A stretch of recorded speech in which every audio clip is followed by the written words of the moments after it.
దివ్యాంగులు అందరూ కూడా జైపాల్ రెడ్డి గారి యొక్క సక్సెస్ను స్ఫూర్తిగా తీసుకోవాల్సిన అవసరం ఉన్నది. అదేవిధంగా ట్రాన్స్జెండర్స్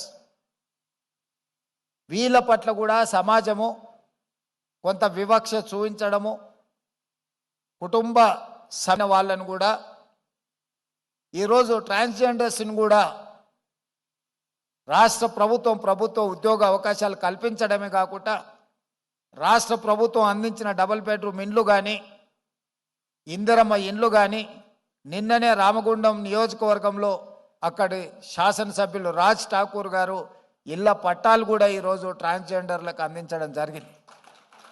వివిధ శాఖల్లో వాళ్ళకు ఉద్యోగ ఉపాధి అవకాశాలు కల్పించి ఈరోజు వాళ్ళ అభ్యున్నతి కోసం కూడా నిన్నటి వరకు సమాజంలో వాళ్ళ పట్ల చూపించిన వివక్షను ఈరోజు హైదరాబాద్ పోలీస్ కమిషనరేట్ పరిధిలో కానీ మున్సిపల్ కమిషనరేట్ పరిధిలో కానీ వివిధ శాఖల్లో ఈరోజు ఉద్యోగ ఉపాధి అవకాశాలు వాళ్ళకు కల్పిస్తున్నాం.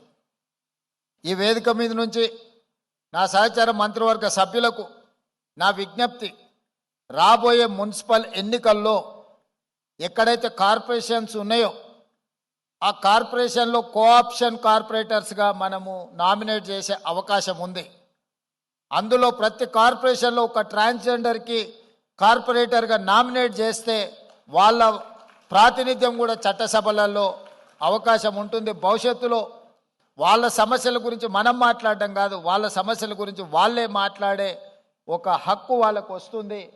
తప్పకుండా రేపటి మున్సిపల్ కార్పొరేషన్ ఎన్నికల్లో ఎక్కడికక్కడ కార్పొరేషన్లో కనీసం ఒక్కరినన్నా ఈ థర్డ్ జెండర్ వాళ్ళను మనం కార్పొరేటర్లుగా నామినేట్ చేసి అక్కడికి పంపిస్తే, ఈరోజు మైనారిటీ కోటాలో మైనారిటీస్ని మనం కోఆప్షన్ తీసుకుంటున్నాం.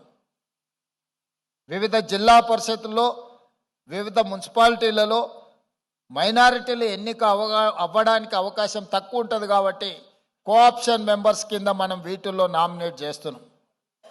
అదే విధానాలలో ట్రాన్స్జెండర్స్ను కూడా మనము కోఆప్షన్ మెంబర్స్గా ఈ కార్పొరేషన్లో పంపిస్తే వాళ్ళు వాళ్ళ సమస్యల మీద మాట్లాడుకోవడమే కాకుండా మాకు కూడా ఈ సమాజంలో మేము భాగస్వాములము, ఈ సమాజంలో ఆడవాళ్ళతో మగవాళ్ళతో సమానంగా మాకు అవకాశాలు ఉన్నాయి, ఈ ప్రభుత్వం మమ్మల్ని కూడా మానవత్వంతో చూస్తుంది, మమ్మల్ని మనుషులుగా గుర్తిస్తుంది, ఈ ప్రభుత్వం మాకు అండగా నిలబడ్డదని వాళ్ళు కూడా భావించే అవకాశం ఉంటుంది. కాబట్టి రేపటి మున్సిపల్ ఎన్నికలలో